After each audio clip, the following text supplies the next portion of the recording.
Mise en marché, économie. Ce qu'on fait, de juste vous donner, parce que je réalise à quel point vous ne comprenez pas ou vous n'utilisez pas le système de mise en marché d'autocueillette. Est-ce qu'il y en a? Je sais qu'il y a quelqu'un qui fait des légumes autocueillette autour de Bruxelles. C'est vous? Non?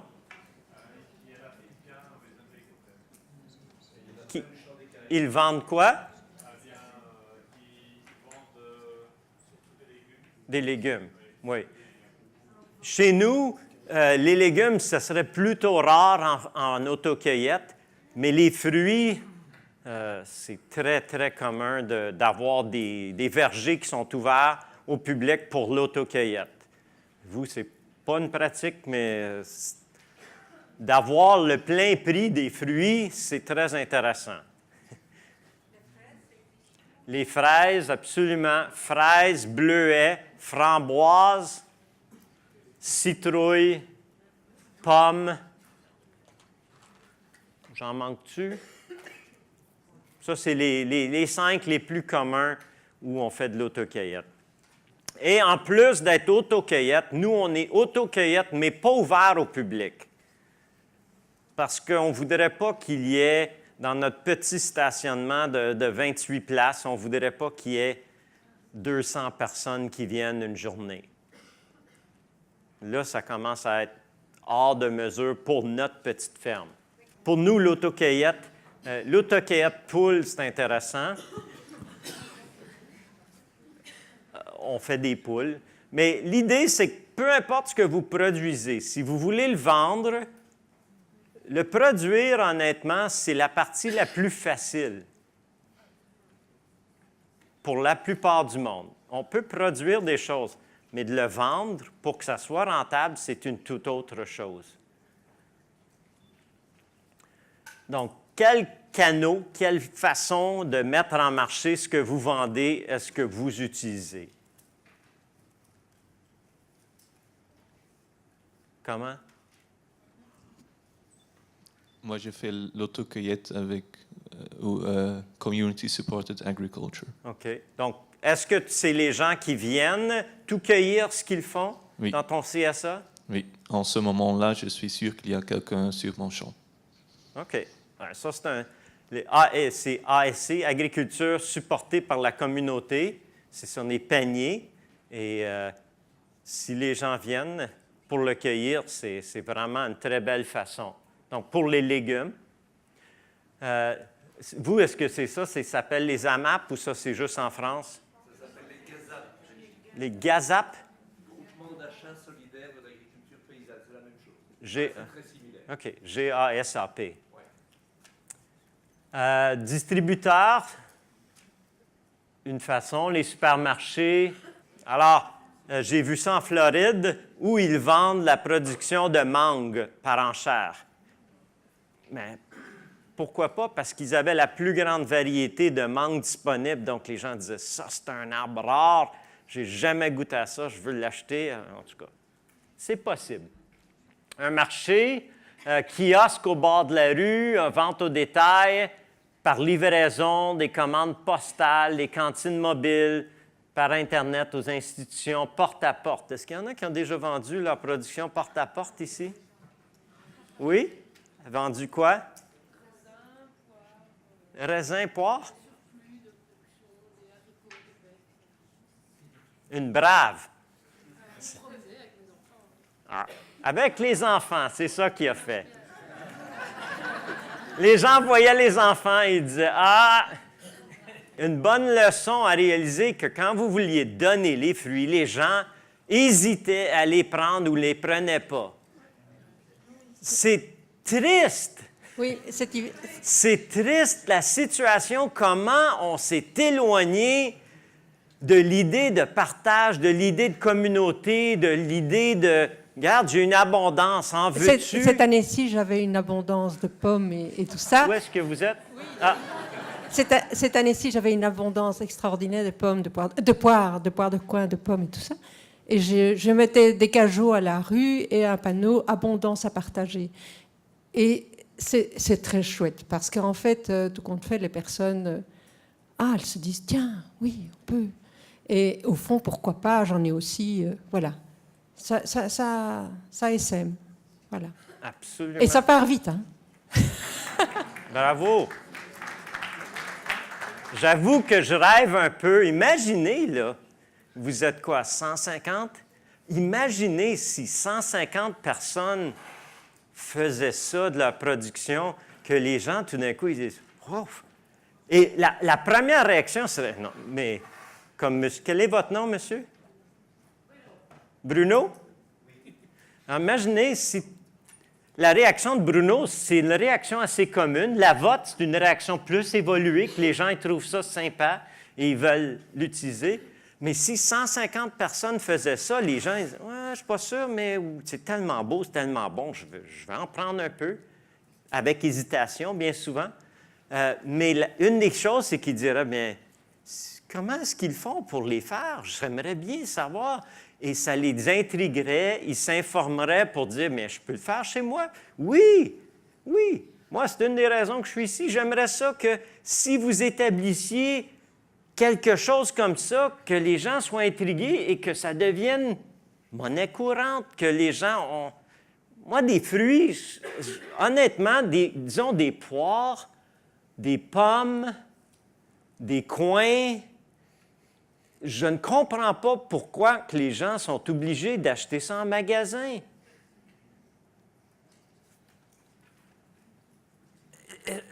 Est-ce que c'est parce qu'on ne peut pas les faire ici? Mais non. Donc, les arbres de rue, pas nécessairement où l'arbre dépasse par-dessus le trottoir, mais encore là, les arbres de rue, si on remplaçait, ou au moins on avait une politique de remettre des arbres de rue qui sont productifs en fruits, en noix, je dis ça, mais je prêche à moi-même parce que chez nous aussi, à Montréal, on est... C'est pas... Ah non, c'est trop salaud. On ne peut pas mettre des fruitiers... C'est un combat de convaincre les autorités à penser comme ça. Moi, je dis, on devrait presque avoir une autre révolution, une guerre, dans le sens que tout d'un coup, les gens ils réalisent « Hey, mais en ville, on a 3 jours de nourriture! » En ville, on a 3 jours de nourriture à tout moment. Mais non. Oui. Il y a des années, il y a 40 ans, on donnait des primes aux personnes qui abattaient des arbres fruitiers pour développer la commercialisation. Et donc, les gens se sont habitués à des pommes toutes standards et des fruits standards. On a donné des primes pour ça, pour abattre des serres. Moi, je dis que ce n'est pas une prime, c'est une déprime.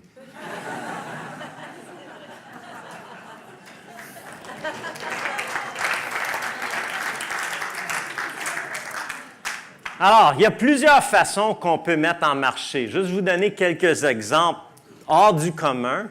Des distributrices qui vendent, parce que vous avez sûrement vu une distributrice qui vend des pommes ou une banane ou de lait cru. Ça, c'était nouveau pour moi. Et donc, il y a toujours plus qu'une façon de vendre. L'idée, c'est de vendre où nous, on obtient le plein prix pour nos produits. Ça, c'est notre petit kiosque au bord de la route. C'est tout simplement une bicyclette à 3 roues de livraison sur lequel on a aménagé quelques étages et on met nos paniers. On l'emmène le matin au bord de la route. Les gens locaux qui passent, cette année, les gens m'arrêtent. « Hey, Stéphane, ton kiosque? » Je dis, « Bien, c'est une année plus faible. Lorsqu'on a des gros surplus, on récolte le surplus puis on le met en kiosque. » Mais j'ai dit, ce n'est pas une année de gros surplus cette année, donc c'était les membres qui ont tout ramassé. Et puis, mais quand on a des surplus, on le met au bord de la route et on le vend comme ça. Et ça, ce kiosque-là, nous, c'est de la non-intervention. On emmène le kiosque au bord de la route. Là, on ne le voit pas, mais il y a un petit panier ici qu'on le met l'argent. Et on dit, déposez votre argent ici. Chaque panier est étiqueté avec le prix. Là, on ne le voit pas, là, il devrait être là. Et Donc, les gens ils disent, on essaie d'arrondir vers des chiffres ronds. Un panier à 5 à 10 Des fois, on fait ça à 8 Mais ce qu'on réalise, c'est que si on met 100 de produits au bord de la route et que tout le panier, tout serait vendu, on se retrouve avec 110 Mais pourtant, j'ai juste mis 100 mais soit que les gens n'ont pas de change, donc c'est pas grave. Même si la caisse, elle peut être ouverte, on peut ouvrir pour aller chercher du change. Vous savez, il y a une chose, c'est que ce qu'on sème, on récolte. C'est logique, hein? Semer, récolter. Vous semez des haricots, vous pensez récolter des haricots. Si on sème la confiance, qu'est-ce qu'on récolte? Bien, l'équivalent, l'honnêteté. Hein? Moi, j'ai confiance que je ne me ferai pas voler. Et les gens, ils réciproquent en ne pas volant ce que je mets là. Pourquoi se concentrer sur la vente directe? Parce qu'on vend directement aux gens. On est donneur de prix versus preneur. Si vous vendez à un distributeur, le distributeur il dit, bien, pour la pomme, je vous donne 10 € la boîte. Oh, mais 10 €, moi, ça me coûte 12 à les produire. Bien, c'est le prix du marché présentement. Oh, je vais le prendre. OK, je vais le prendre. Je vais le vendre à 2 de perte. Pourquoi le vendre à une perte? C'est vous qui fixez le prix que vous voulez faire. Et ce sont vos clients. Vous communiquez avec eux. Les gens font confiance aux paysans. Et sondage, quel métier que les gens font le plus confiance? Agriculteur, pompier. Au-dessus de 90 % de confiance. Qui est dans le plus bas? Politiciens et vendeurs d'auto-usagers. Je m'excuse s'il y en a qui sont dans un de ces deux disciplines-là. Mais donc, vous gagnez énormément en étant agriculteur ou jardinier et vous vendez. Les gens vous font confiance. Ils disent, wow. Ouais, OK. En moyenne, 40 % du coût de production vient de la cueillette et des contenants. On néglige tout le temps les contenants. Si vous vendez dans des sacs, si vous vendez dans des boîtes, si vous vendez, ça vous coûte. Si vous vendez dans des boîtes, moi, une boîte pour la pomme coûte 1,25 $. Et si j'étais conventionnel, ces boîtes-là, le prix, la valeur de ce prix-là sur le marché, c'est 10 $. Ça veut dire que 10 %, plus que 10 % du coût pour l'emmener chez le distributeur, c'est votre boîte. On n'y pense pas toujours. On laisse les membres faire le travail de la récolte. Je dis travail parce que ce que pour nous semblerait du travail, pour eux, c'est un plaisir. On s'en va cueillir des pommes. Hey, ça va nous reconnecter à d'où vient la nourriture. La première fois que j'ai vraiment que ça m'a clenché raide, on faisait des patates. C'est pas une expression que vous dites, clencher raide? Alors, on avait des patates. C'est-tu patates, pommes de terre? Ça va, patates? Alors, patates et on met l'outil, je ne sais pas comment on appellerait ça, j'hésiterais de... Alors, l'outil était là, je leur montre avec le premier comment est-ce que vous allez sortir les patates. OK.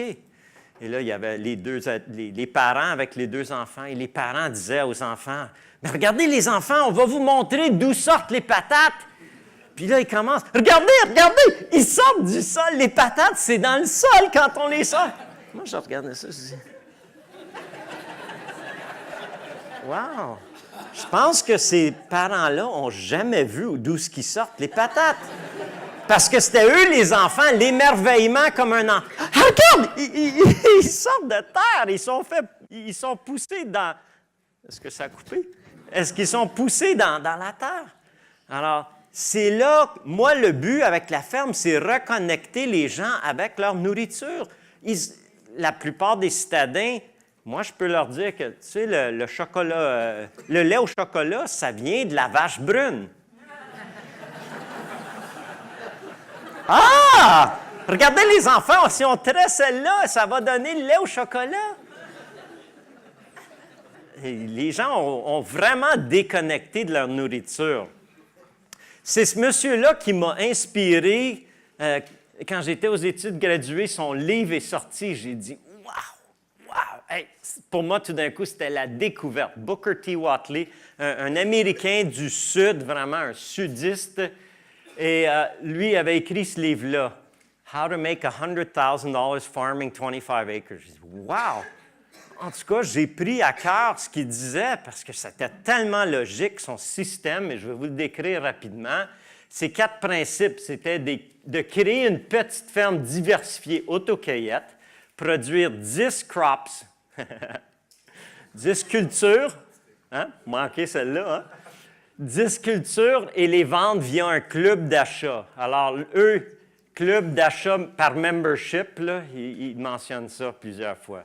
Et mettre ces produits en marche pour 60% du coût du... Pourquoi ils pouvaient le mettre à 60% du prix du magasin? Parce que le 40%, il sauve 40% si lui n'a pas à récolter et mettre en boîte. Donc, il se dit, pour le même prix que j'obtiendrais, c'est moins de travail pour moi, les gens y économisent énormément, et il produit un profit. Ça, c'est des 4 points principaux. Là-dessus, il donnait les 10 commandements. Et ça, je dis, wow, c'était vraiment un Américain du Sud qui mettait ça. Alors, ces 10 commandements, produire un flux de trésorerie toute l'année. Alors, je lui dis, ouais, mais lui, il est dans le Sud. Nous, l'idée, c'est de produire ça de mai à la fin octobre, qu'il y ait une rentrée d'argent qui peut rentrer toute cette période-là. Être en production auto-cueillette, avoir un marché garanti, et ça, j'aime ça, c'est garanti. Ça nous donne un emploi à temps plein, ou au moins à temps plein en saison. Ça, c'était important. Et ça, c'est parmi les plus importants. Où est-ce qu'on localise? Sur une route goudronnée à moins de 50 km de 50 000 de population. Nous, ça, là, c'est fait pour nous, cette étude-là de marché. On a juste à regarder, est-ce que la ville ou le village a un McDonald's? Vous savez, McDonald's, là, comment vous appelez ça? McDonald's, hein? Oui. Alors, eux, ils s'établissent seulement si la ville a 50 000 de population. Pourquoi? Parce qu'ils savent que ça va supporter leurs besoins. Alors, nous, on n'est pas du tout dans ces normes-là, mais... Et l'autre, avec un sol bien égoutté, une bonne source d'eau. Ça, c'est notre source d'eau à côté. Alors, si on dit on ne met pas de fertilisant, c'est-à-dire qu'on n'applique pas de fertilisant sur la ferme de façon que nous, on fertilise. Mais lorsqu'on a 8, 10 000 oies qui atterrissent sur le lac à côté, qui est notre source d'eau, je vous garantis qu'on apporte un peu de fertilisant dans l'eau d'irrigation. Les oies, ça, c'est les oies des neiges. Et donc, ça, c'est le lac, et on puise notre eau directement d'ici. Vous voyez, ceux qui ont demandé, là, ça, c'est le voisinage. Alors, on a un lac assez dénudé parce que c'est un lac d'extraction de sable et gravier. Ça, c'est notre sol. Ils extraient pour vendre du sable. Des fois, on veut du sable, même pour faire du mortier. Et les champs autour, alors, oui, il n'y a pas grand... Ça, c'est beaucoup d'arbres autour. Produire seulement ce que les gens demandent, rien de plus, et éviter les intermédiaires comme la peste. Ah! Pourquoi? Parce qu'eux, ils vont prendre... C'est quoi ici, là? Je sais que nous, c'est 20 de 1 euro en magasin, 20 retourne à l'agriculteur. Les autres, c'est tous les intermédiaires. Jérémy? Oui, comment est-ce que les gens font pour aller cueillir des pommes dans les arbres s'ils sont trop hauts? Et est-ce qu'il n'y a pas trop de dégâts au niveau des rameaux Bonne question. Alors, comment est-ce qu'ils font? On essaie on plante des arbres nains pour que ça soit le plus possible accessible. Et deux, nous, généralement, on va cueillir le haut avant qu'eux, ils passent pour faire le bas. Il y en a qui utilisent les échelles. On préfère qu'ils n'utilisent pas d'échelles, mais c'est de la façon qu'on distingue. Est-ce qu'ils brisent? Très peu. Je dirais qu'ils brisent autant que moi quand je cueille. Alors ça, c'est déjà excellent. Pourquoi? Parce que ce sont des membres, je prends le temps de leur montrer comment faire une bonne cueillette sans créer de dommages. Et vous dites, oui, mais si j'avais 2000 personnes qui passaient dans la journée, je ne pourrais jamais prendre le temps. Mais parce que ce sont des gens qui viennent année après année, je leur montre une fois, peut-être 2 fois. Après ça, quand ils arrivent, je vois, hop, il y a 3 autos qui arrivent dans le stationnement. Il y a quelqu'un qui arrive, je dis, veux-tu juste attendre, je vais te montrer comment, là, mais je vois qu'il y a 2 autres qui s'en viennent. J'attends qu'ils arrivent, là, je veux monter en groupe. Voici comment vous faites la cueillette. On garde toujours quelques arbres autour du poste d'accueil qui ont les fruits. Et là, on monte. Regarde, un fruit, c'est comme ça. Tu fais juste soulever. Ah! C'est toujours le Ah! C'est simple. Je dis, faites pas cueillir. Alors, je leur montre. Si vous tirez, vous allez briser. Et j'en brise pour leur montrer. Ah, OK, bon, c'est simple, on va lever. Regardez les enfants, c'est toujours. Regardez les enfants, c'est comme ça qu'on le fait. Les enfants, ils catchent toujours plus vite qu'eux, mais ça n'a pas été un problème parce qu'on prend le temps de les éduquer, parce qu'on peut se permettre. Pour nous, c'est un investissement à long terme qu'ils sachent comment le faire. Veux-tu juste prendre le micro, y a-tu? Je me posais la question au niveau de légumes, fruits et baies qui sont moins connus, qui ne sont pas les communs. Est-ce que les gens, naturellement, vont quand même les cueillir? Est-ce que vous avez une bonne production-vente? Non. Et est-ce qu'il y a de la sensibilisation qui se fait de votre côté à ce niveau-là? Bonne question. Alors, non, si c'est quelque chose qu'ils ne connaissent pas. Cette année, exemple, on avait une grosse année de cassis. Chez nous, les gens ne connaissent pas le cassis. Chez vous, ils le connaissent plus. Alors, ce que j'ai fait, j'ai dit, bon, ils ne connaissent pas le cassis. Cassis est gratuit cette année. Ah, qu'est-ce que j'ai à perdre? Rien. Je leur dis, cassis est gratuit, ça s'en va on envoie à chaque fois qu'il y a une journée autocueillette, ils reçoivent le mailing. Ça, c'est ce qui est disponible aujourd'hui. Et, regardez, cassis gratuit. Ah, OK. Alors, les gens ils viennent, ils ne connaissent pas. Mais c'est un principe de vente. Si toi, moi, je fais au-delà de ce que je peux pour garantir que pour toi, tu sens qu'écoute, il n'y a aucun risque à essayer ça. Je n'ai rien dépensé pour l'essayer. Tout ce que j'ai à faire, c'est de l'essayer. Alors, ils le prennent, ils emmènent chez eux, ils essaient, ils trouvent une recette, où on leur fournit une recette, et puis ils essaient. Il y a des chances que moi, ce que je fais, c'est que j'essaie d'investir pour le futur, que l'an prochain, quand on aura le cassis, ils vont venir, ils vont dire « Ah oui, c'était bon le cassis », et ils vont en acheter.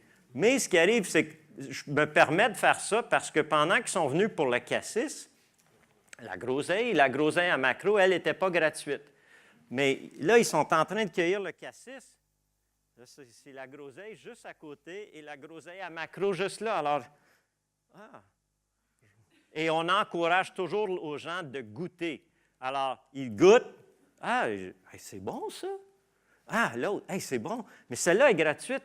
Finalement, ce qui est arrivé cette année, c'est qu'ils goûtaient le cassis. Bon, ça, c'est plus de transformation, oui. Mais quand ils goûtaient la groseille à macro, on s'est fait vider. C'est mon fruit favori. Et il ne m'en restait plus. Je trouvais, mais ça, c'est plate, là.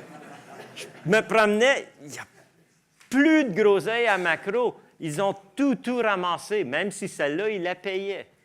Alors, c'est toujours un petit côté sournois, mais regardez, je fais la même chose que les épiceries. Avez-vous déjà rentré en épicerie parce qu'il y avait quelque chose en spécial? Mais nous, le spécial, il est encore plus spécial, il est gratuit. 8e, produire des cultures compatibles, complémentaires qui génèrent un minimum de 3000 Aujourd'hui, ça serait équivalent à 12 000 € par hectare en dollars constants. Est-ce que ce que vous faites peut générer ce montant-là? Ça, c'est la mesure à laquelle vous visez. 12 000 € par hectare. Et être couvert par... Ça, c'est américain, vraiment américain, mais eux, c'est fortement avec l'assurance responsabilité, que j'en ai jamais pris encore, que je devrais en prendre. Être à l'abri de la météo et des intempéries le plus possible avec l'irrigation, le goutte-à-goutte et le système aérien. Vous voyez, Alex, là? Ça, c'est... Vous voyez, ça, c'est peut-être... Ça serait peut-être pas dans l'idéal.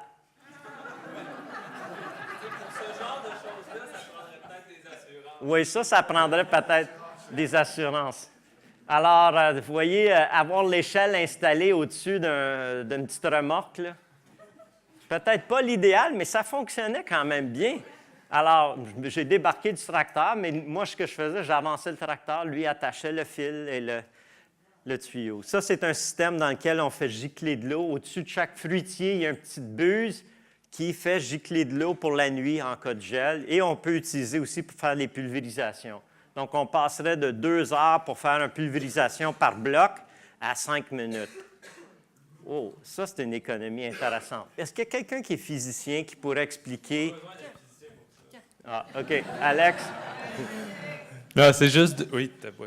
C'est juste de l'eau qui est, dans le fond, aspersée par des microbursts. Fait que l'eau, dans le fond, en allant sur la feuille, si la température est sous le point de congélation, l'eau en gelant, c'est une réaction, dans le fond, exothermique qui dégage de la chaleur. Donc, ça prévient que la feuille, elle, gèle. C'est tout à fait le contraire de nous quand on sue. Dans le fond, l'évaporation de notre sueur, c'est ça qui va faire que ça va nous rafraîchir parce que c'est une réaction endothermique. C'est l'explication. Merci, physicien. Alors, juste pour résumer, c'est la liste des 10 commandements. Il faut juste cocher. On n'a même pas tous les 10, et surtout celles qu'on n'a pas, c'est bonne localisation. On est trop loin des gens. On a quand même rempli notre quota de membership. On est à 75 cette année, familles, et on ne peut pas avoir plus de familles présentement. Ça a fonctionné parce qu'on a quand même eu beaucoup de publicité gratuite pour la ferme. C'est ça qui nous a aidés. Mais vous, quand je viens en Europe, là, j'en salive me dire wow, oui, vos terres sont plus chères, mais ça marcherait tellement facilement ici. Vous avez des lieux que vous êtes presque... Moi, je dis, il n'y a pas de campagne ici. C'est-à-dire que vous êtes toujours près de la ville, près d'un village assez important. Qui est à plus de 30 minutes de 50 000 de population? Vous êtes plus loin que 30 minutes d'un groupement de 50 000 de population. Est-ce qu'il y a quelqu'un qui est en campagne? Non. Sur 150 personnes, il n'y a personne. C'est pour ça que je dis, il n'y a pas de campagne ici. Là. Vous n'êtes pas... Nous, on dit dans le fin fond. Nous, on est dans le fin fond. On est à 1 heure de Montréal. Il faut s'habituer. Est-ce qu'on est dans un pays nordique, la Belgique? Mais vous n'êtes pas un pays dans le sud. Tempéré? Est-ce que ça arrive que l'eau gèle ici? Oui? OK. Mais si on est dans un pays qui gèle parfois ou qui est plus froid, il faut vivre le climat. Il faut s'habituer au climat. Je vais vous lancer un défi, pas à ce temps-ci de l'année, mais l'an prochain, au mois de juin, juillet, fermez l'eau chaude quand vous prenez une douche. Prenez juste votre douche à l'eau froide. Et là, vous allez commencer à vivre les saisons. L'eau est plus chaude l'été. Elle se refroidit à l'automne. L'hiver, elle commence à être fraîche. Et tout de suite, vous allez quand dire, mais on est dans un climat plus frais et on vit au rythme des saisons. Vous allez économiser tellement d'eau chaude dans votre vie. Et en plus, moi, j'ai commencé ça... On va aller dîner. Juste finir avec ça. Moi, j'ai commencé à faire ça, faire des douches froides seulement il y a au-dessus de 20 ans, je faisais de l'acné. Je faisais et je me demandais encore, est-ce que ça, c'est le problème? Hein, quand quelque chose survient, est-ce que ça, c'est le problème? On le finira après, je vais juste finir avec cette histoire-là. Alors, tout ce qui arrive, les insectes, les maladies, les mauvaises herbes, c'est un problème. Des choses qui nous arrivent physiquement, est-ce que c'est un problème? On peut le voir comme un problème ou on peut le voir comme un symptôme. Alors moi, j'ai dit, y a-t-il quelque chose à faire si on fait un acné? Et là, j'ai tombé par hasard sur quelqu'un qui disait, une des raisons, c'est que l'eau chaude encourage ces malaises de la peau pour certains. J'ai dit, ça serait curieux. Alors, j'ai essayé juste l'eau froide, et dans moins d'un mois, tout d'un coup, c'est disparu. J'ai dit, hey, wow! Mais là, j'y pense. Mon épouse prend encore sa douche à l'eau chaude. Je me dis, elle sort un peu comme un homard, des fois. Mais c'est de valeur, parce que j'aimais ça, prendre les douches à deux, parce qu'on économisait de l'eau. Alors, j'ai dit, là, à cette heure, je peux pas. Moi, je ne tolère pas l'eau chaude comme ça, ça me brûle. C'est comme, je suis en train de fondre, là. Je ne peux pas toucher à cette eau-là. Alors, oui, c'est ça. On peut le voir comme un problème ou on peut le voir comme un symptôme, c'est temps de changer la pratique. Et donc, le verger, j'ai changé de monoculture à polyculture à cause d'un insecte.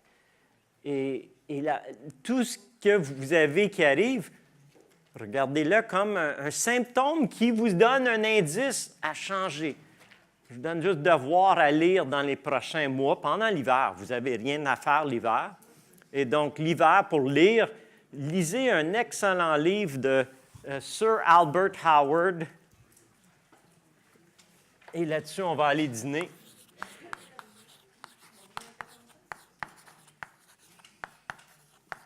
Howard. Et ça s'appelle « Le sol et la santé ».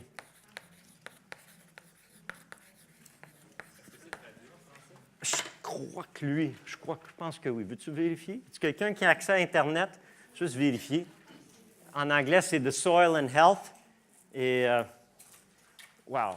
Merveilleux livre pour vous faire voir que les insectes, les maladies et les ravageurs, insectes, maladies et mauvaises herbes ne sont pas le problème, qu'ils nous pointent vers, qu'ils nous indiquent mieux c'est quoi la source du problème. Donc, on parlait de mise en marché, de la façon de mettre en marché à travers les clubs. Et juste vous donner une historique, comment on s'est rendu là. On a débuté avec un club au tout début, 1993, la première année. On a envoyé quelques centaines de lettres par la poste. On a eu 10 % de réponses, donc ça nous donnait 30 membres. Après 3 ans, on a eu une perte de récolte et pour les membres, c'était une perte de valeur. Bien là, vous avez vraiment... Parce qu'on n'avait que des pommes et de la volaille, il n'y a pas grand-chose. Donc, la plupart des membres provenaient de plus d'1 heure de la ferme. Au début, c'était juste poulet et pommes. C'était pas parfait, c'était pas l'idéal. Hein? Rappelez-vous de ça. J'espère que quelques-uns de vous, vous allez relaxer un peu. Ah, mais là, c'est pas encore idéal, c'est pas encore parfait. Ça sera jamais parfait, ça sera jamais idéal.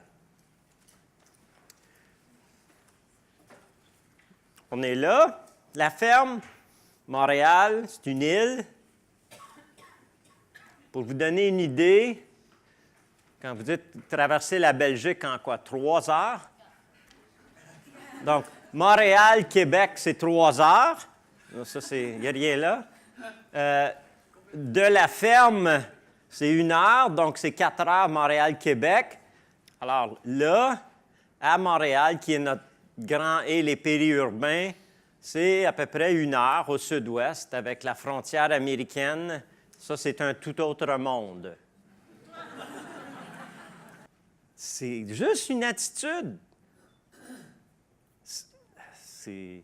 Mais c'est tout. C'est vous qui avez mis vos limites. Hein? Vous vous mettez dans une barrière, c'est vos limites. Oui, mais on ne peut pas faire ça. Oui, mais on ne peut pas faire des bananes ici. Hein? Oui, mais ça ne marche pas bien ici. Vous vous mettez des limites. Moi, je regarde ici, je dis, wow, hey, vous pouvez en faire des choses ici. Wow, vous avez du monde ici. Wow, vous êtes prêts. Vous avez une belle infrastructure. Vous avez de la bureaucratie, par exemple. Mais est-ce qu'on se limite à ça? Est-ce que c'est ça qui nous empêche, qui nous embête? Mais c'est toute l'attitude que vous prenez. Tout fonctionne dans les deux directions. Comment est-ce que vous le voyez? Les barrières, merci. Oui, les barrières. On se crée des barrières. Donc, les leçons après les 3 premières années, je savais que c'était à refaire. Ça, c'est sûr. J'ai aimé ça. C'était à refaire. On avait les dépôts à l'avance pour les volailles. Ça, c'était bien. C'est-à-dire que tout le monde qui commandait du poulet le commandait au printemps. Il nous donnait un dépôt qui couvrait tous nos frais jusqu'à temps qu'on livre le poulet. Alors, wow! Ça, c'est le fun, ça. On voulait plus de membres locaux. Le but est encore, mais on ne l'a pas atteint, 50-50. 50 local, 50 de Montréal. On savait aussi qu'on avait besoin de plus de diversité de récoltes. Alors, on a arrêté après 3 ans. On a fait de la vente directe, la vente dans un magasin d'aliments naturels. C'était une chose. On a fait de la livraison de pommes, de jus. On a fait de l'autocueillette ouverte, c'est-à-dire qu'on est ouvert pour tout le monde. Et ça, j'ai réalisé que je ne veux plus faire ça. Quand j'avais des gens qui arrêtaient, « Ah, vous avez de la pomme, oui? » Et là, ils partaient, ils rentraient dans le verger, ils revenaient le sac vide. J'ai dit, c'était quoi? Il n'y avait pas de pommes? Oh, oui, il y avait des pommes, mais il y en a qui étaient abîmées.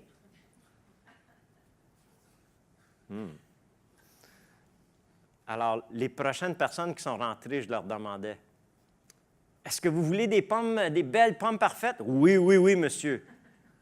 Je dis, bon, à 20 km d'ici, il y a beaucoup de vergers à Franklin, vous allez en trouver. Là, les gens étaient étonnés. Mais quoi, c'est un verger? Oui, mais vous cherchez des pommes parfaites. Vous n'aurez pas des pommes parfaites ici. Il y en a qui vont être abîmées. Et graduellement, la sélection s'est faite. La clientèle que j'ai, j'adore parce que c'est des gens qui sont moins difficiles que moi. Moi, je regarde des pommes qu'ils prennent. Celle-là, tu ne veux pas. Je te garantis, il y a un verre là-dedans. Et il y en a qui aiment la protéine d'insectes. Donc, en 2010, après qu'on avait replanté, on a commencé le maraîchage, on a fait de l'autocueillette. Et ça, c'était intéressant. On prenait avantage de la lumière accrue à cause que les arbres étaient jeunes et le paillis plastique. Et ça, les 3 premières années après établir les légumes, c'est facile. C'est facile. C'était fou. On semait, on récoltait. Sauf que, comme pour les fèves, la raison que j'ai fait fèves gratuites, c'est que j'avais une planteuse pour semer les fèves et j'ai dit, hey, ça marche bien cet outil-là. On commence. Hey, ça va super. C'est le fun, ça va vite. On pouvait presque marcher et semer. Et là, je fais 150 mètres, c'est pas assez. Je vais faire l'autre rangée. J'ai des. On fait 450 mètres d'haricots quand ça arrive à maturité. Tout d'un coup, on réalise, waouh! Là, une chance qu'on est rendu à 2010, on a passé au courriel. Là, le mot se passe vite. On n'a pas besoin de poster. Là, on le fait par courriel. Et là, j'ai dit, wow! Là, j'ai un problème. Le problème, c'est que j'ai tellement d'haricots qui s'en viennent, j'en ai pas besoin d'autant. J'en ai trop. Alors, pour prendre le problème et dire, je ne veux pas que ça soit un problème, je veux que ça soit un avantage. Comment je peux tourner un problème à mon avantage? Donc, j'ai dit, J'en ai trop. Un de mon mentor, Joël Salatin, lui, il disait, si tu as trop, tu le donnes. OK, parfait. Alors, j'ai trop d'haricots. Mail, haricots gratuits, venez vous chercher autant que vous voulez. Ah! Alors, les gens ils venaient, vous voyez, les contenants, remplir ça d'haricots, là. Il y en a beaucoup qui m'ont dit, je pense que je vais en avoir assez pour 2 hivers, 2 années au moins. Nous, on fonctionne beaucoup avec des congèles, donc on va en congeler pour 2 années, ça va être correct. Mais pendant qu'ils ramassaient les haricots, c'est quoi cette plante-là ici?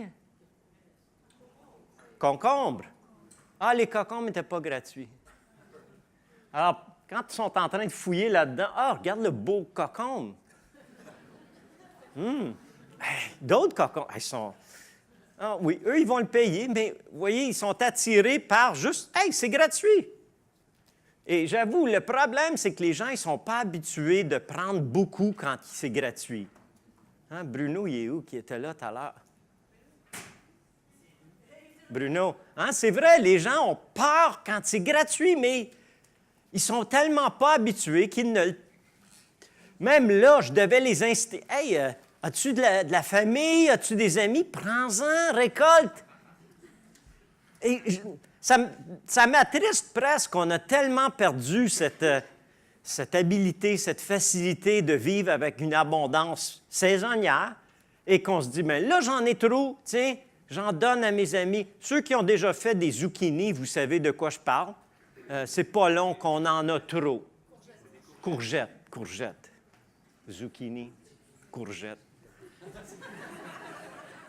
Alors, c'est ça, les concombres et autres. Donc, on a finalement pu faire un retour au modèle de... Encore là, 2012, perte totale, aucun fruit. Ah, ça m'arrive, c'est un problème. Ah, c'est terrible, c'est terrible.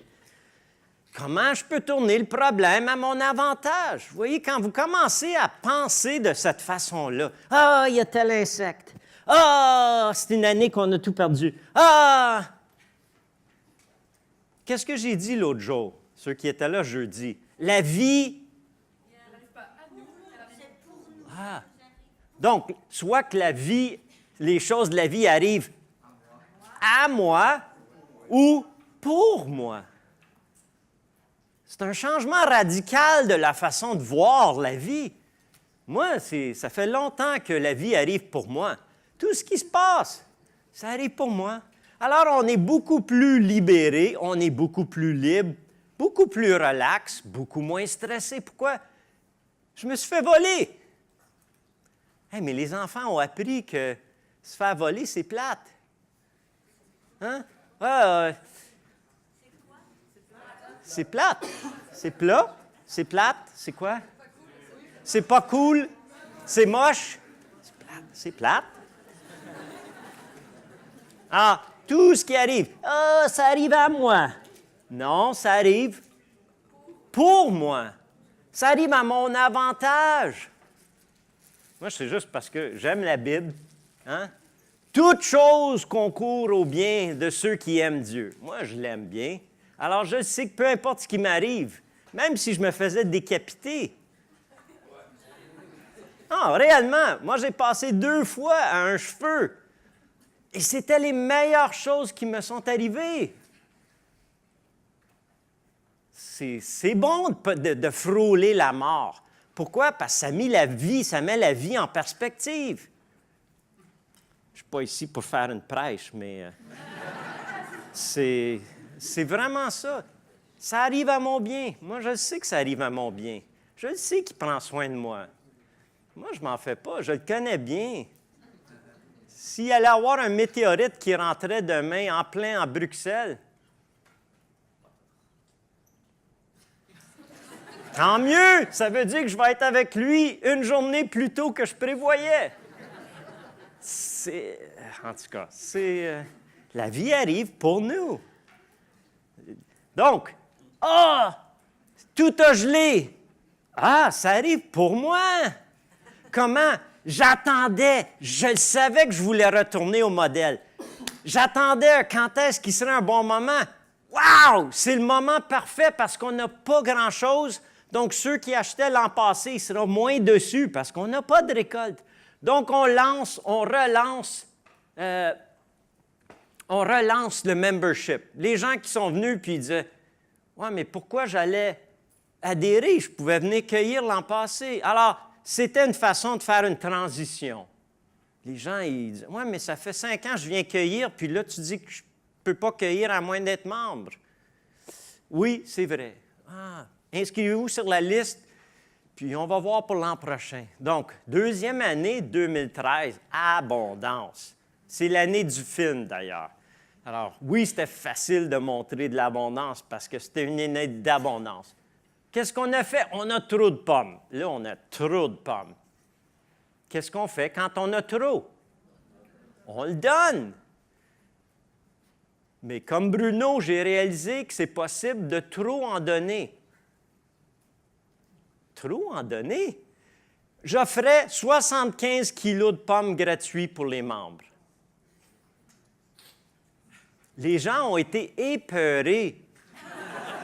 Mais qu'est-ce que je... La réaction qu'ils me disaient, parce que je demandais, mais pourquoi vous... Ça, c'est 75 kilos de pommes, 4 boîtes. Mais les gens, ils revenaient avec une boîte. Je disais, tu vas mettre ça à l'auto, tu vas aller en chercher 3 autres. Ah non. Mais je te les donne, ils sont gratuits, tu as juste à aller les ramasser. Ah non, c'est trop. Et là, je disais, c'est trop quoi? Pour toi? Oui, c'est trop pour moi. As-tu de la famille? As-tu des voisins? As-tu des amis? Oui. Donne-en à eux. Mais ils ne pensent pas comme ça. Pour moi, ça a été un dur réveil à quel point les gens ne sont pas habitués de... Écoute, tu as une abondance tout d'un coup? Oh non, je me méfie. Wow! Alors, on a doublé les membres parce que les gens voyaient une valeur. Hey, tu veux dire, à ce moment-là, c'était 55 $. 55 $, je reçois 75 kilos. Juste là, ils se disaient, hey, ça vaut la peine. Ça vaut la peine, juste là. Et en plus, les autres fois, oui, les autres fois, tu peux venir cueillir et payer selon. OK. Donc, 2014, moins. Là, c'était une année plus faible. Même, il y avait très peu de fruits, mais il y avait plus de diversité. Donc, moins de fruits dans les arbres parce qu'ils ont tellement produit l'année d'avant. J'étais en alternance. Mais il y avait plus, c'était la première année qu'on avait autant de petits fruits. Donc, les petits fruits, ça a été vraiment bien. En tout cas, on a complété le membership. On s'est mis à refuser des nouveaux membres. Il y avait la première demande de remboursement.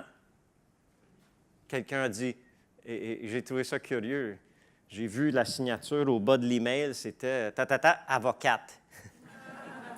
Oui, mais tu as cité qu'on allait avoir tant de fruits gratuits, puis je ne voulais pas argumenter. J'ai dit « oui, mais on avait les petits fruits, étaient gratuits ». OK. J'ai renvoyé son 55. Et là, j'ai trouvé son nom sur la liste d'envoi. Poubelle. Pas que la personne mérite d'être aux poubelles, mais je ne veux pas une personne qui est membre, qui pense comme ça, qui ne réalise pas qu'il y a des hauts et des bas.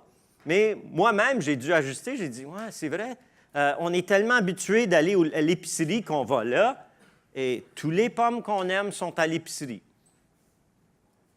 Oui, mais on n'a pas regardé. Cette année, elle vient de la Belgique. L'an prochain, elle vient de l'Afrique du Sud. Pourquoi? Parce qu'en Belgique, cette année, il n'y en a pas.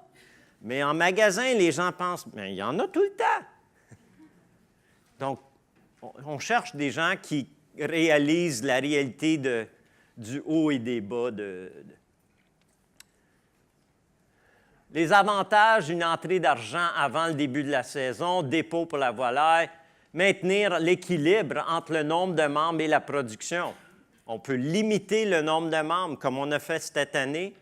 On a coupé ça, rendu à 75, hop, assez. On peut utiliser des membres pour nettoyer. Utiliser, peut-être pas le bon mot, mais peut-être c'est le bon mot, mais pour nettoyer gratuitement. On les encourage ou les incite comme si les animaux passaient. Cette année, c'était les prunes. Il n'en reste plus, je suis désolé. Mais je veux faire de la confiture. Ah, tu veux faire de la confiture? Mais regarde, il y a 2 arbres là qu'ils ont ramassés ce matin, puis ça tombait à mesure qu'ils ramassaient. Donc, presque tous les prunes à terre sont super mûrs, parfaits pour confiture. Je suis revenu, je voulais les garder pour moi-même, parce que c'est des super prunes pour sécher. Rien, il ne reste plus rien. Alors, ce sont des choses. Là, on va faire plus du glainage. Est-ce que quelqu'un comprend ça? Glainage. Glanage, G-L-A.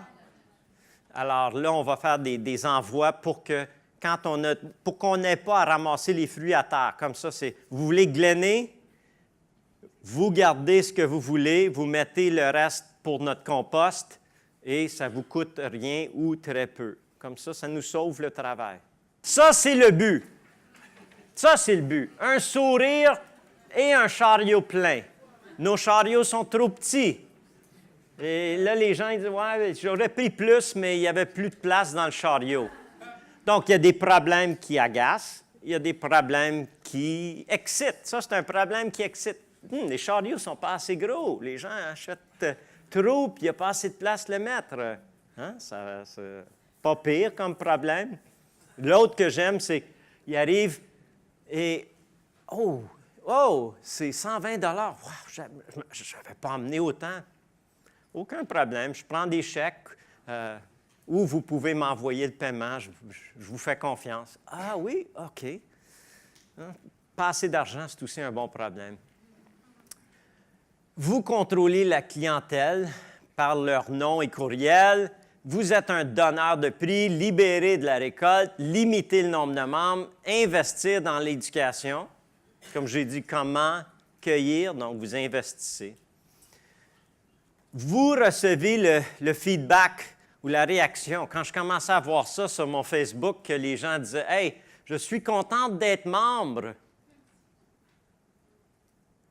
Qu'est-ce que vous pensez que tout leur réseau, c'est quoi ça, être membre de... Tout d'un coup, mon épouse, elle aime tout ça écrit comme ça, elle trouve que c'est une touche personnelle. Donc, elle envoie les cartes de membres avec une petite note, merci.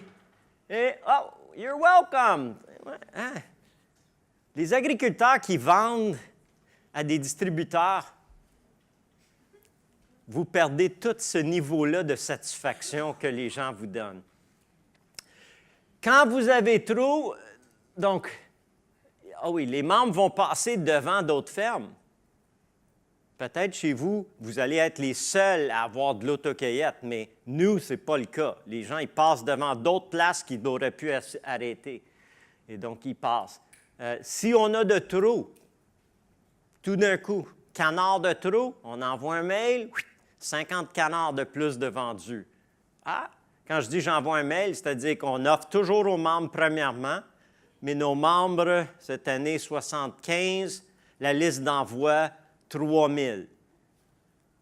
Sur 3000 personnes, un petit mail dire « Ah, les membres ont tout commandé ce qu'ils avaient besoin et cette année, on avait plus de survie de canard. Est-ce qu'il y en a qui sont intéressés par du canard? » Ding, ding, ding, ding, ding, d'entendre la sonnette du mail qui part parce que les courriels rentrent. 15 minutes plus tard, désolé, il n'en reste plus. On écrit ça à tout le monde après. Il y a beaucoup de déçus, mais j'ai dit, wow, ça peut vendre vite, ça peut vraiment vendre vite. Il est toujours plus simple de conserver un client que d'en trouver un autre. Et l'important, c'est de comprendre la vie de la personne, la vie de la personne comme client. Si les membres ils restent avec nous pendant 10 ans puis achètent pendant 250 $ par année par membre, bien, ce client, pour nous, il représente 2500 $ parce qu'on le voit comme une source continue de revenus. Combien d'années, combien d'achats par année? Ça, c'est toutes des façons d'augmenter ce chiffre-là. Combien vous offrez de diversité, ainsi de suite. Alors, on pense comment est-ce qu'on peut vendre plus? Bien, il faut offrir plus de diversité. Il faut maintenir le contact avec eux. Il faut vraiment créer un sentiment qu'ils sont uniques. Diversité. Diversité. Des fleurs avec vos pommes? Êtes-vous déjà allé manger quelque part? Est-ce que vous voulez aller prendre le dessert? Vous êtes tous conditionnés à avoir la réaction envers les autres. Quand vous allez partout, ils vous demandent, est-ce que vous voulez d'autres choses avec ça? Donc, juste poser une question. Plus de couleurs. Comment faire qu'on ajoute plus? Plus de couleurs, plus de diversité, plus d'espèces. Notre but ultime, c'est 50 membres, 1 000 $ par année. Ça se traduit à 1 $ du pied carré ou 10 $ du mètre carré pour la ferme. 500 membres. On n'est pas rendu là, mais on n'a pas tout replanté non plus. Alors ça, c'est toujours garder la fin en tête. Et on aimerait que les enfants des enfants restent membres. Là, on a déjà les enfants mais on veut que leurs enfants, vous savez, ceux qui étaient membres au début, déjà leurs enfants commencent à revenir. Et ça, c'est bien. Alors là, on veut que les enfants de ces enfants-là reviennent. Ça, c'est encore mieux. Mail, alors ça, c'est les courriels. C'est vraiment notre cheval de travail, les courriels, et gérer ça.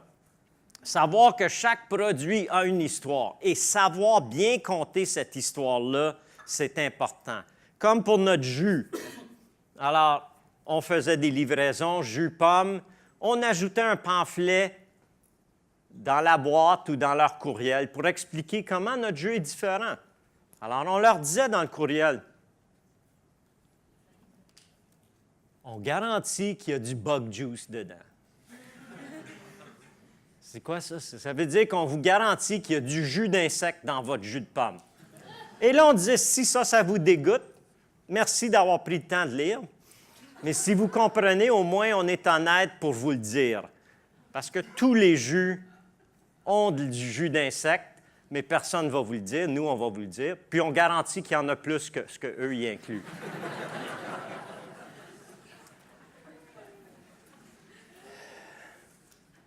Et on signe avec votre fermier de famille. Ce qu'on voulait faire aussi, c'est de retourner le « wow ».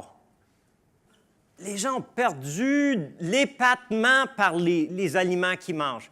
Ils sont rarement épatés. Alors, c'est ça l'idée. Comment restaurer ça? Dans les fruits, j'avoue que c'est un avantage presque... C'est tellement facile, honnêtement, dans les fruits. Pourquoi? Parce qu'on les cueille mûrs.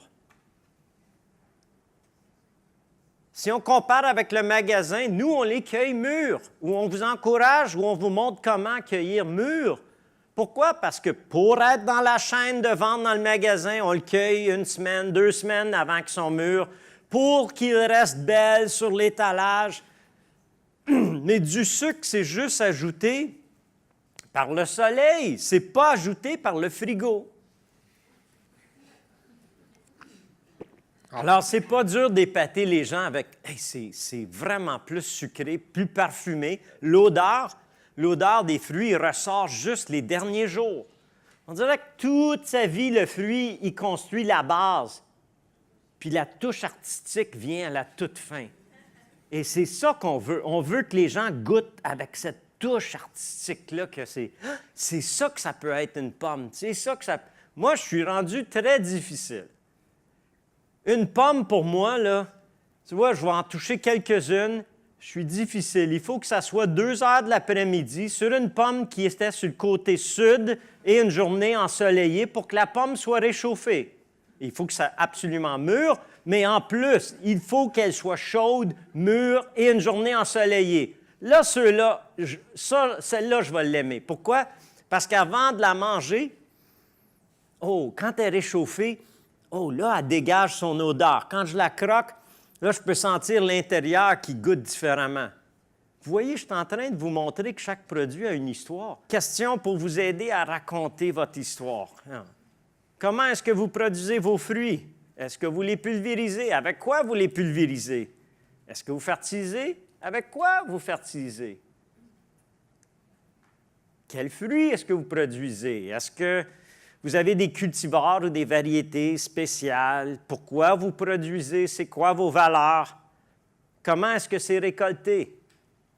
Quand est-ce que c'est récolté? Eh bien, nous, on vend une pomme qui est récoltée à son absolu apogée de maturité, qui est une variété ancestrale qu'on a préservée des années 1700, qu'on produit sur un sol qui n'est pas fertilisé autre que le passage des oiseaux. Et vous pouvez beurrer le pain assez épais. Honnêtement, vous avez des histoires comme ça sur des barres de chocolat, des choses comme ça, pour essayer de vous convaincre que c'est le meilleur chocolat que vous pouvez. Mais vos chocolats belges, j'avoue que ça... Mais il pourrait même ne pas le faire, mais si vous n'avez jamais goûté, comment vous savez? J'ai une petite question d'amateur total, parce qu'on a un pommier dans le jardin familial. On a un pommier dans le jardin familial, et je voulais savoir comment je peux savoir à quel moment... Enfin, je ramasse les pommes au pied du pommier, mais à quel moment les... Quel est le signe qui va m'aider à voir ça? Vous pourriez être très technique et mesuré par une trempette à l'iode où vous pouvez cueillir un fruit à chaque semaine, le couper en deux, regarder les pépins, et lorsque les pépins sont brun châtaigne, il n'y a plus de blanc sur le pépin, vous avez des bonnes chances qu'il est prêt. Et une chose assez facile, c'est vous le goûter. Si vous croquez et vous voyez que la chair est encore verdâtre, il n'est pas prêt. Si c'est un fruit qui aurait une chair jaune, il va quand même avoir un soupçon verdâtre. Ça veut dire qu'il n'est pas encore prêt. Et du coup, c'est pas la taille des pommes qui m'indique ça. Moi, j'y connais absolument rien. Mais c'est vrai que je me dis, je ne dois pas toutes les récolter au même moment parce qu'elles ont des tailles différentes. Il y en a qui restent plus petites. Ça, c'est avec un peu de pratique. Première des choses, le côté sud de l'arbre va toujours mûrir plus vite que le côté nord. Donc, tu commences au côté sud de l'arbre. Et même si le sud est prêt, ceux qui sont plus ombragés sur le côté nord peuvent être 1 semaine, 2 semaines plus tard. Okay. Et si tu n'es pas sûr, je goûte.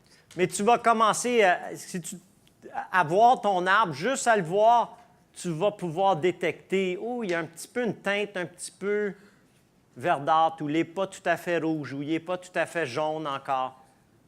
Qu'est-ce que vous visez ultimement? Quelle est l'expression ultime de ce que vous faites? Je veux nourrir ma famille avec la nourriture la plus saine disponible. C'est pour ça que je fertilise mon sol avec du basalte qui est une poudre volcanique.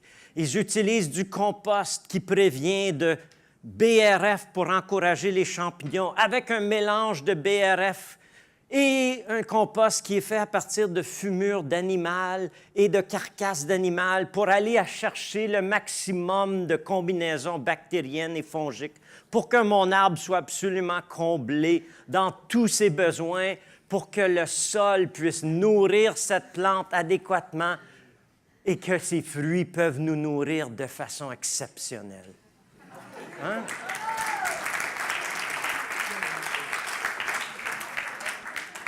Parce qu'on aime notre famille et on veut leur donner le meilleur disponible. C'est un peu ça. C'est vraiment ça. Est-ce que vous vendez de la salade ou un bouquet de salade? Est-ce que ça vend mieux que de la salade? Comment aller chercher, comment commencer, trouver, mais commencez par votre liste de gens que vous connaissez. Qui est-ce que vous connaissez? Offrez-leur quelque chose gratuitement. Même si la première année que vous produisez, vous donnez tout. Est-ce que c'est une perte? Ça dépend comment vous voulez faire, mais ça peut être un investissement dans le futur. Inscrivez-vous sur des sites Internet de paysans. Communiquez 4 à 6 fois par année. Ayez une petite vidéo. Ça marche bien. D'autres façons, ça c'est une vieille... on est rendu au-dessus de 250 000 fois que cette petite vidéo-là a été visionnée. Et combien de fois les gens disent « Hey, j'ai vu votre petite vidéo. » Oui, c'est de la pub, ça. C'est de la pub continuellement. Comment retenir ces membres-là? Rester en contact. Sauvegardez votre liste courriel ailleurs que chez vous en cas de feu. Offrez de la diversité et ajoutez de la valeur. Comment refuser gentiment ces personnes? Quand on est plein, on est plein. On ne veut pas d'autres personnes, mais ce n'est pas « Ah, on est plein ». C'est une puissance de dire non. Si vous êtes « Ah, je ne peux pas. Ah, je ne peux pas. Je veux y aller encore plus. » Prêt?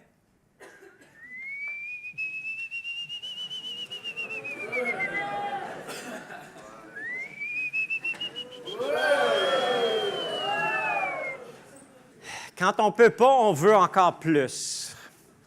Et donc, on dit, désolé, on est complet pour cette année. Allez sur le site Web, inscrivez-vous comme membre. Et si ce n'est pas assez, si vous avez vraiment besoin cette année, référez-les à une autre ferme. Les gens, ils vont se rappeler de vous. Ah, vous êtes une ferme, mais vous m'envoyez à une autre ferme? Oui. Comment est-ce qu'ils nous découvrent? Premièrement, ils entendent parler de vous. Ils communiquent avec vous. C'est plus personnel. Ils s'abonnent à votre liste d'envoi année 1, année 2, ils reçoivent les courriels, année 3, mais ils ne se sont pas encore inscrits comme membres. Mais vous, c'est la même chose. Et un jour, ils se joignent comme membres. Alors, il y en a que ça fait des années, mais ils ne se sont jamais joints, mais ils aiment recevoir l'information. Les tours, pour nous, c'est vraiment une journée information, plus c'est un outil de vente. Ce qu'on fait, on convertit la vente de tours en membership. Si un couple vient, on leur dit, bien, le tour est 30 $ par personne, 2 personnes, ça fait 60. Le membership coûte 60. Là, à cette heure, il coûte 60.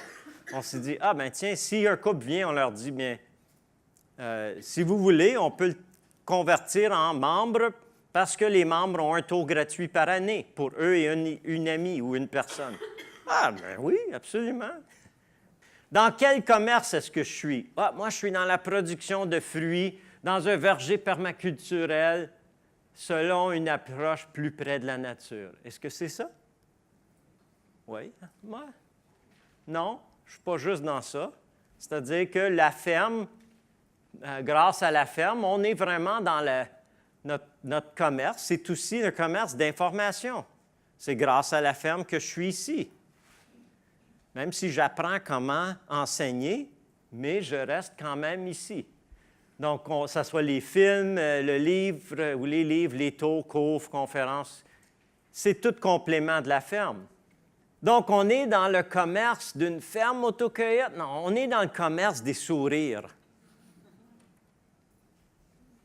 Et c'est vrai. C'est le but ultime de ce qu'on fait, c'est pour créer des sourires et des souvenirs. C'est ça. Si on fait ça, le reste, on n'a même pas à s'en faire. C'est sûr que les gens vont remplir leur panier à un moment donné. C'est sûr qu'ils vont manquer d'argent à un moment donné. Parce que le plus typique, c'est qu'ils arrivent, hein, ils se promènent et là, ils reviennent. Hey, j'ai été tellement perdu dans l'expérience qu'on ramassait, qu'on ne réalisait pas que je n'ai même pas pensé combien que ça me coûterait. Combien d'entre vous sont déjà allés magasiner, puis vous réalisiez même pas que « Ah, c'est vrai, je n'aurais même pas assez d'argent. » Mais là, c'est parce que vous êtes perdu dans le plaisir. Donc, plaisir et sourire donnent un chariot plein.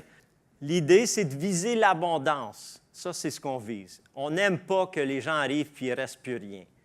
On veut idéalement, et c'est comme ça qu'on limite les membres pour que, à chaque fois, pour chaque personne qui vient, ils peuvent arriver, puis au moins dans 1 ou 2 arbres qui restent, pour eux, ils expérimentent. Wow! C'est le fun, il y a de l'abondance. Et c'est l'avantage de membres parce qu'on peut offrir ça.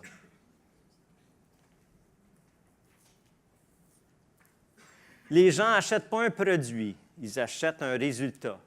Si pour eux, le résultat, c'est des souvenirs et des sourires, mais c'est pour ça qu'ils viennent acheter, pour avoir ça. Et les premières impressions comptent. Donc, notre shed qu'on appelle, où c'est notre lieu de cuisine, ça, c'était l'impression il y a quelques années. Et graduellement, on essaie de transformer pour donner un premier cachet plus chaleureux, plus campagnard, un peu plus nettoyé, soigné. Alors, c'est ça. Il faut... Ayez pas peur d'un peu d'annonce de ce que vous faites. Alors, les gens veulent se vanter de leur achat. Est-ce qu'il y en a qui ont déjà acheté quelque chose et vous voulez le montrer à quelqu'un?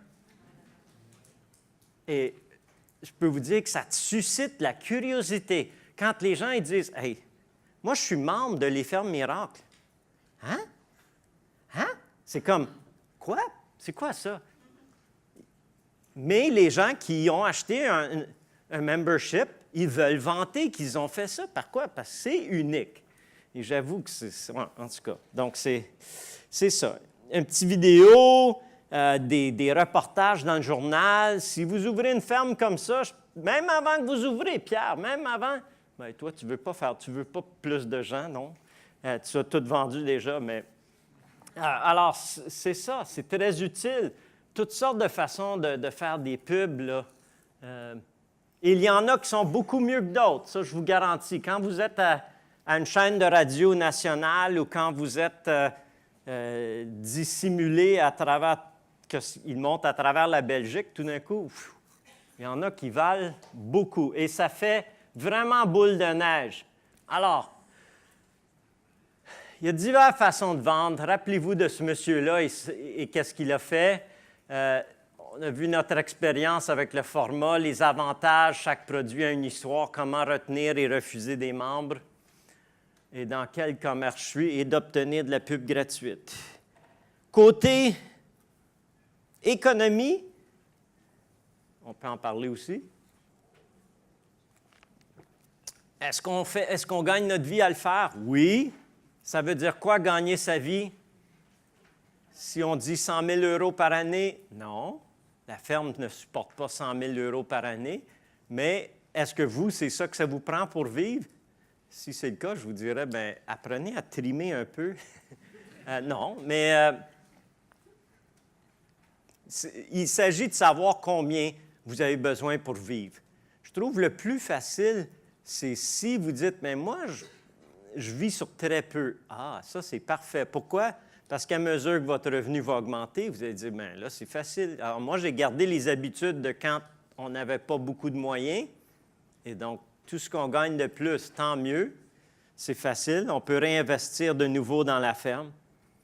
Et le but resterait 10 $ du mètre carré. Est-ce que c'est atteint encore? Non. On n'a pas tout replanté. On n'est pas à 500 membres. Mais même avec 75, c'est intéressant.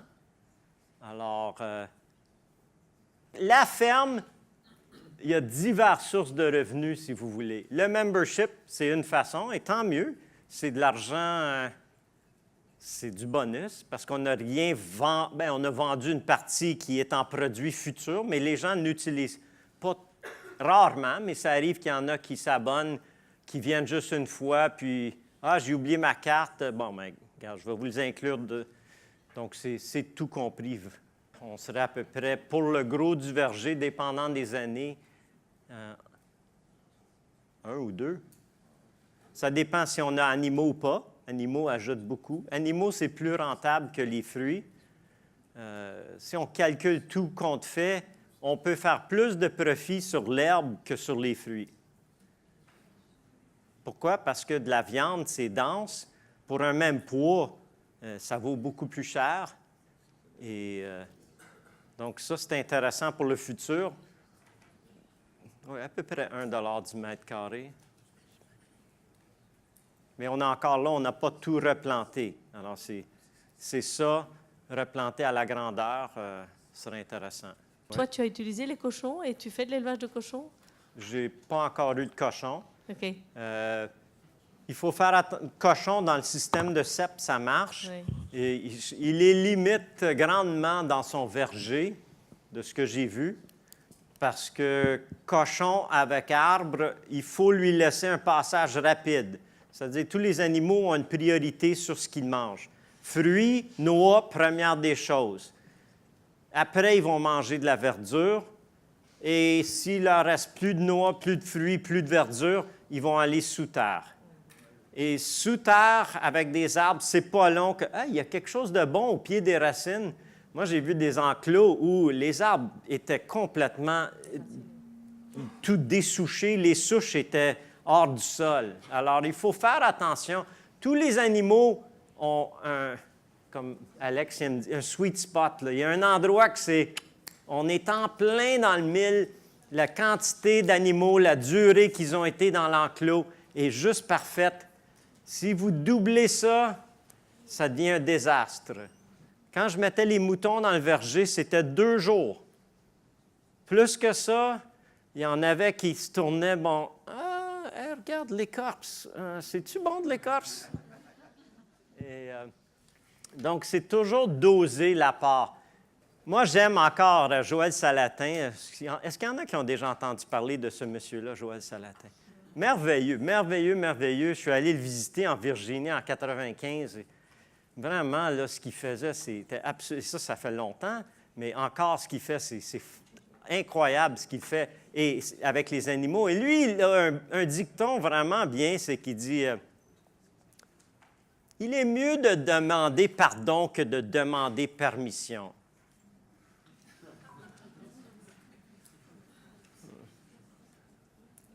Surtout, je dirais ici. Pourquoi? Parce que vous enlignez votre projet, puis là, tout d'un coup, la bureaucratie, Pierre.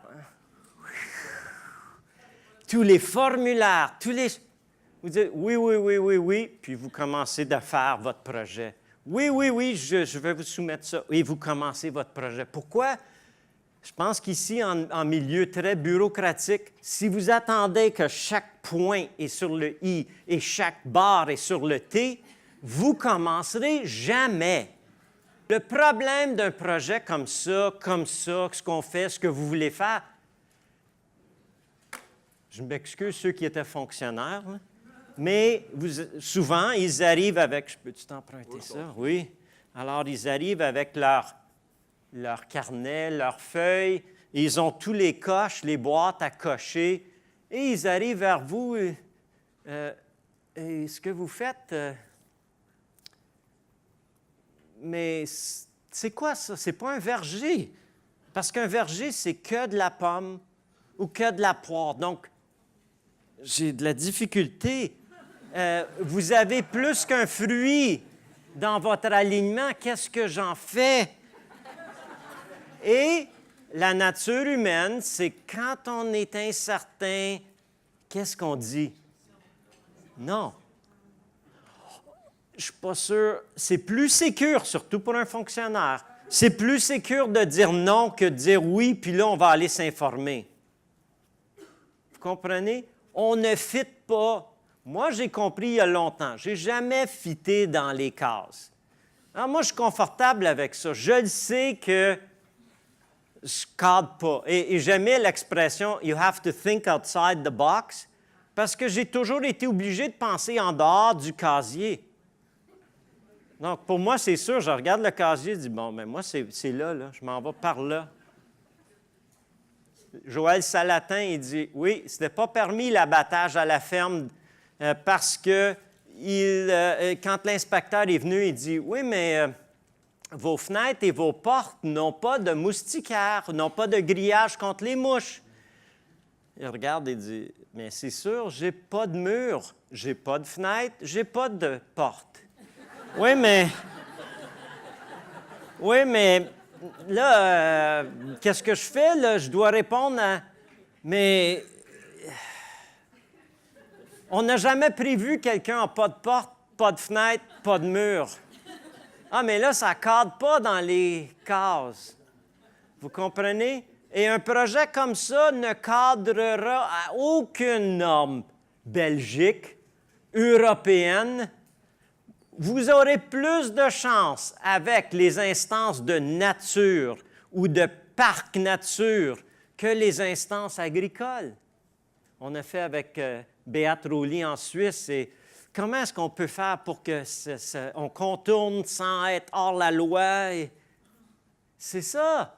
Vous allez devoir être créatif et on va essayer d'en faire et d'en parler. Ça va? Vous êtes prêts à être tous des hors la loi?